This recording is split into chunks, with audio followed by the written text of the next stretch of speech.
حال ہی میں 42 سالہ شخص راولپنڈی کا رہائشی خودکشی کر لیتا ہے اور وجہ بنتی ہے آن لائن ایپ سے قرض۔ آن لائن ایپ سے جب آپ قرض لیتے ہیں تو آپ کو انٹرسٹ بتایا جاتا ہے 3% اور جب ادا کرنے کی باری آتی ہے تو وہ 300% نکل آتا ہے۔ یہ ایپس کے مالکان کدھر ہیں؟ ان کے ساتھ آپ کا کوئی کنٹریکٹ ہے؟ ان کی کوئی لیگل ویب سائٹ ہے؟ ایسی معلومات نہ ہونے کے باوجود یہ آپ کو ایک کلک پر لاکھوں روپے قرضہ دے دیتے ہیں، کیسے؟ اور پھر اس کی وجہ سے انسان اپنی جان سے ہاتھ دھو بیٹھتا ہے۔ ان ایپ سے کیسے بچا جا سکتا ہے اور یہ ایپس کس طرح سے اپنا کام سر انجام دیتی ہیں اور ان کے پیچھے کون کون ہے، آج ہم اس ویڈیو میں جانیں گے۔ السلام علیکم ناظرین، ڈیجیٹل رنگ کے پلیٹ فارم سے شعیب حسن آپ سے مخاطب ہے۔ ناظرین، آج ہم بات کریں گے آن لائن ایپس پر۔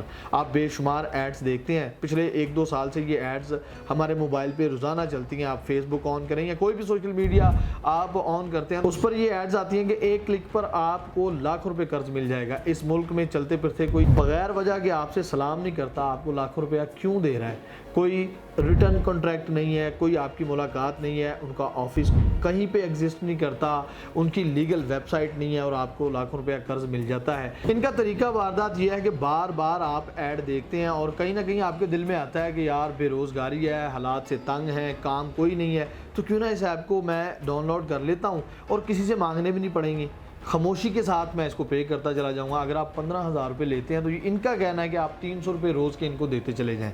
آپ 300 روپے ان کے دیتے چلے جاتے ہیں، جب مدت پوری ہوتی ہے تو آپ کو پتہ چلتا ہے یہ 300 تو انٹرسٹ تھا، جو آپ نے 15,000 روپے لون لیا ہے وہ وہیں کا وہیں ہے۔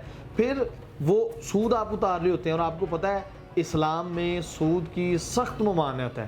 سود کے بارے میں اللہ تعالیٰ فرماتا ہے کہ یہ اللہ اور اس کے رسول سے جنگ ہے۔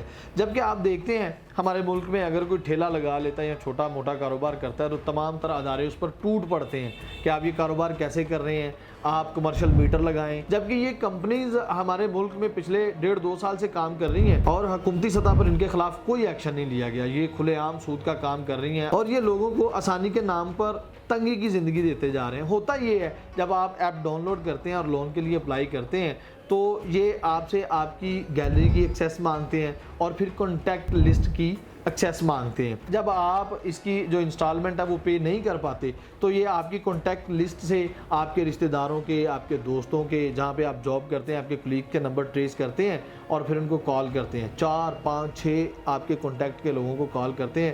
جب آپ آفس جاتے ہیں، بینک جاتے ہیں یا اسکول پڑھانے جاتے ہیں، کہیں بھی آپ جاتے ہیں تو وہاں آپ کے دوست احباب آپ سے کہتے ہیں کہ یار آپ کے لیے یہ فلاں فلاں کال آئی ہے، آپ نے لون لیا ہوا ہے۔ آپ ڈپریشن کا شکار ہو جاتے ہیں اور یہ ڈپریسڈ کرتے ہیں۔ پہلے بینکوں کا یہ طریقہ کار ہوتا تھا، اپنے جو ریکوری آفیسر ہیں ان کو لوگوں کے گھروں میں بھیجتے تھے۔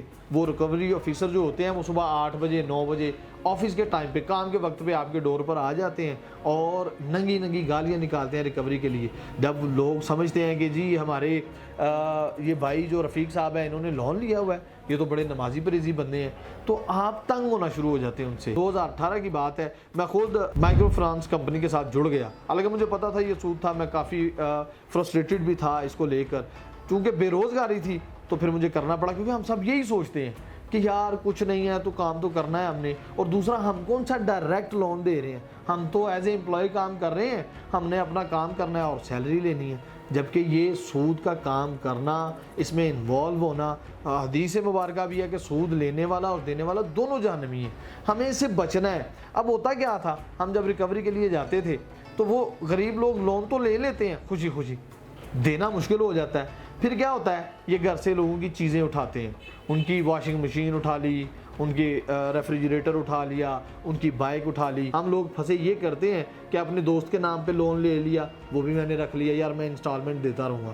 دوست مرفت میں آگے آپ کو لون لے دیتا ہے، ایک دوست کا لون لے کر بھی آپ کا گزارا نہیں ہوتا، پھر آپ دوسرے کا ترلا منت کرتے ہیں کہ بھائی آپ میرے ساتھ چلیں، اپنا آئی ڈی کارڈ لگوائیں، اپنے کوائف لگوائیں اور لون لے کے مجھے دے دیں، میں بہت پھنسا ہوا ہوں۔ وہ سوچتا ہے کہ یار میں خود تو اسے دے نہیں سکتا تو چلو میں اس کی ایسے مدد کر دیتا ہوں، وہ بھی آپ کو لون لے دیتا ہے۔ میں نے ایسے بہت سے لوگوں کو دیکھا ہے اپنی زندگی میں، آپ بھی جانتے ہوں گے، 3 4 5 لوگوں کے نام پر وہ لون نکلوا لیتے ہیں، جب انسٹالمنٹ دینے کی باری آتی ہے ان کے پاس ہوتا نہیں ہے، پھر بینک نے بھی اپنا جو ہے وہ لون نکلوانا ہوتا ہے وہ آپ کو تنگ کرتے ہیں. اب وہ ریکوری آفیسر بھی اپنی جاب سمجھتے ہیں اس چیز کو. اگر وہ ریکوری کر کے نہیں جائیں گے تو ان کی سیلری ڈیڈکٹ کی جاتی ہے. یہ تو طریقہ کار ہو گیا بینکوں کا. میں سب بینکوں کی بات نہیں کر رہا, کچھ مائکرو فنانس کمپنیز اور کچھ ادارے اس طرح سے کام کرتے ہیں. اب یہ آن لائن اپلیکیشنز کا طریقہ واردات کیا ہے؟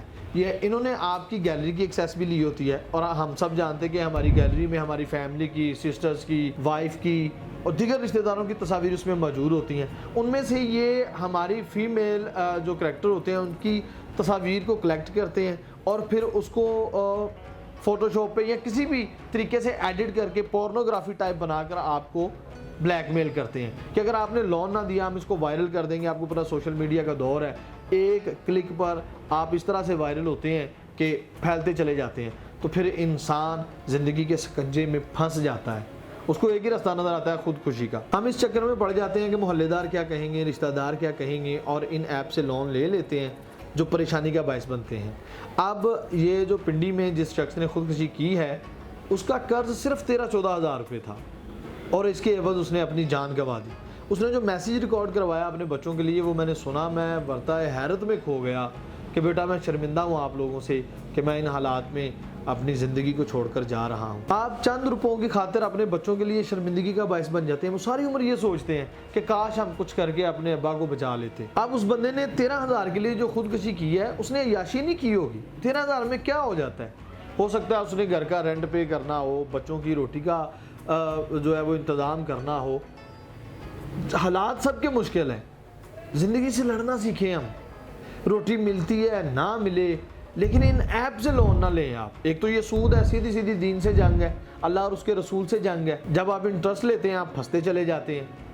تو اپنی زندگی کو ہر حالات کے ساتھ گزارنے کی کوشش کریں, جیسے بھی حالات ہیں جیئیں اپنی زندگی کو. ان ایپس کا بائیکاٹ کریں اور حکومتی اداروں سے بھی اپیل ہے کہ ان کے خلاف ایکشن لیا جائے. یہ جو انلیگل ایپس چل رہی ہیں ان کا کوئی ریکارڈ نہیں ہے, کوئی بندہ نہیں ہے, کوئی دفتر نہیں ہے, اور یہ بیچارے معصوم لوگوں کو جن کو پتہ بھی نہیں ہے کہ اس کی ایکسیس کیا ہے, ہم کس کس چیز کی ایکسیس ان کے ہاتھوں میں دیے جا رہے ہیں, وہ ان کے ہاتھوں میں پھنس کر کٹ پتلی بن جاتے ہیں اور یوز ہو کر اپنی زندگی سے ہاتھ دھو بیٹھتے ہیں. دوسری چیز, اسلام نے قرض حسنہ کو بڑھاوا دیا ہے, قرض کو بڑھاوا دیا ہے. ہم جو صاحب حیثیت لوگ ہیں اپنے خاندان میں, محلے میں, ان کو چاہیے کہ ایسے لوگوں کی مدد کے لیے نکلیں, ان کو لون دے دیں, آپ قرض حسنہ دے دیں جس کی اسلام ترغیب دیتا ہے, جس پر اسلام زور دیتا ہے. ناظرین, آپ کے ارد گرد اگر کوئی ایسا فرد جو ان آن لائن ایپس کا شکار بنا ہو, ان اپلیکیشن کا شکار بنا ہو, آپ ہمارے ساتھ رابطہ کر سکتے ہیں. ہم ان کی آواز بنیں گے اور کوشش کریں گے کہ ان کو انصاف مل سکے. اپنی رائے سے کمنٹ سیکشن میں ضرور آگاہ کیجیے گا. اپنے میزبان کو دیجیے اجازت. اللہ نے کے بعد.